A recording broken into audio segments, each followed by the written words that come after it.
ও মাই god!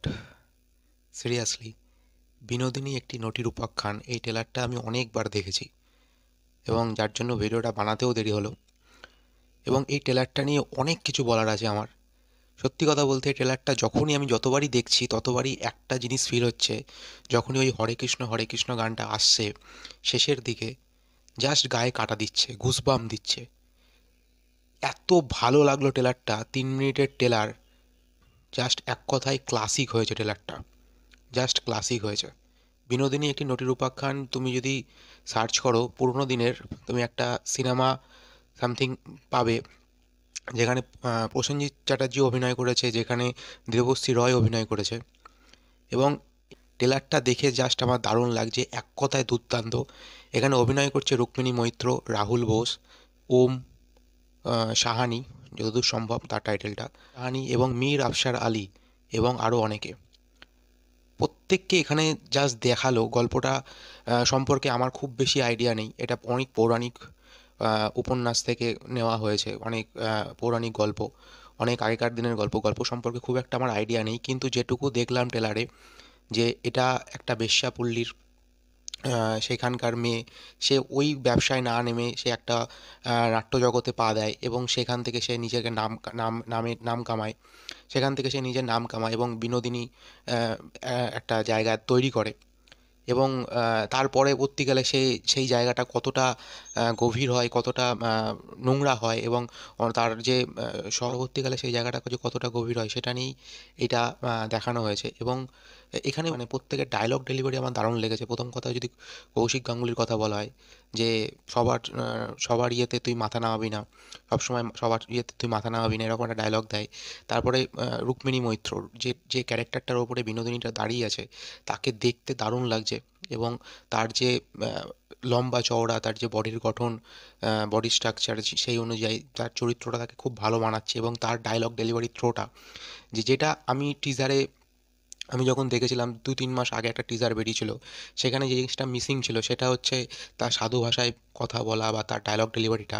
এইখানে কিন্তু সেটা সাধু ভাষায় কিন্তু রয়েছে, কেন এটা বহুত পুরোনো দিনের উপন্যাসের থেকে নেওয়া, কাহিনী থেকে নেওয়া। সেখান থেকে যে সেই সময় কিন্তু সাধু ভাষাটা চলছিল আমাদের বাংলার, সেই জায়গাটা আমার মিসিং ছিল। কিন্তু এইখানে এই ট্রেলারে সেই জায়গাটা রয়েছে। রুক্মিণী মৈত্র একটা জায়গায় বলছে যে শত পাপে পুরুষের নয় হয় স্খলন, কিন্তু মেয়েরা যদি করে তার সামথিং এরকম একটা ডায়লগ আছে। আমি পুরোটা মানে এতবার দেখলাম তবুও এখনও পুরোটা আয়ত্তে আসেনি। তো তাকে বেশ ভালো লাগছে।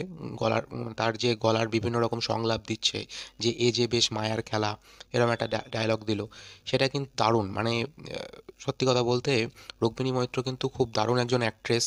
তার প্রিভিয়াস যে ছবিগুলো তুমি দেখতে পারো, সেটা হচ্ছে বুমেরাঙে তার যে রোবটের চরিত্রটা, সেটা কিন্তু খুব দারুণ করেছিল। হ্যাঁ, এবং তারপরে হচ্ছে সুইজারল্যান্ডে কিন্তু তার অভিনয় ভালো ছিল।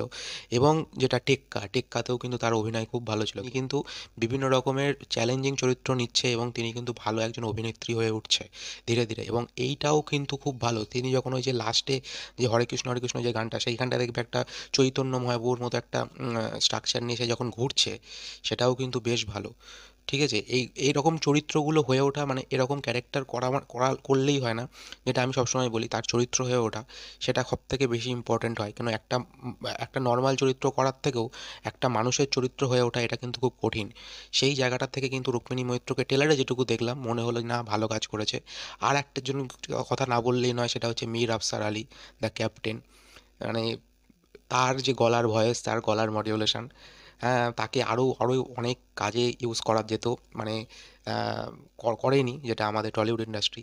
মানে তার অ্যাক্টিংটা দেখো এখানে, তার অ্যাক্টিংটা, সে যখন ঢুকছে, যে আমি সকালেও দেখতে চাই রাতেও দেখতে চাই বিনোদিনীকে, বলছে তোমার কি খোয়াইশ আছে, বলছে আমি তো সকালেও দেখতে চাই রাতেও দেখতে চাই, সবসময় তাকে দেখতে চাই।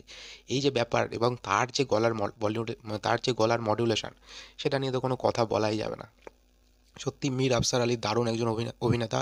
তিনি যেমন রেডিও জকিতেও খুব ভালো, তিনি তার যে গলার যে ভয়েস, সেই নিয়ে তো কোনো কথা বলা যাবে না। তার ভূতের ভবিষ্যৎ যে সিনেমাটা, সেই সিনেমাটায় সেই একটা ছোট্ট চরিত্র এখনও মানুষের মুখে মুখে বাজে, যে ওই প্রমোদ প্রধান যে ক্যারেক্টারটা ছিল। তো মীর আফসার আলী নো ডাউট খুব একজন ভালো অভিনেতা। আমরা সকলেই জানি কৌশিক গাঙ্গুলি কত বড় একজন অ্যাক্টার।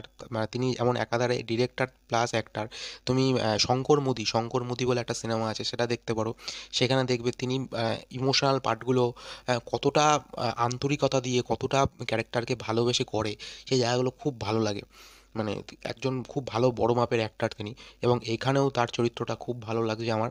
না বললেই নয়, শ্রেয়া ঘোষালের গান যখন ওই কানহা কানা গানটা ঢুকছে, এই কানা কানা গানটা রিলিজও হয়েছে, জাস্ট দুর্দান্ত লাগছে। মানে এই ট্রেলারটা দেখে ওভারঅল আমার ফিল, মানে এটা সত্যি কথা বললেও নয়, এটা বলিউডের থেকে কোনো অংশ কম মানে দেখাচ্ছে না। এত ভালো একটা ট্রেলার আমার মনে হয়েছে, দেখলাম খুব ভালো লেগেছে ট্রেলারটা। তোমরা জানিও তোমাদের কার কার কেমন লেগেছে। এবং এই ট্রেলারটা, এই সিনেমাটা একটা ক্লাসিক সিনেমা হয়ে থাকবে আমাদের বাংলা ইন্ডাস্ট্রির ক্ষেত্রে, এইটুকু বলতে পারি।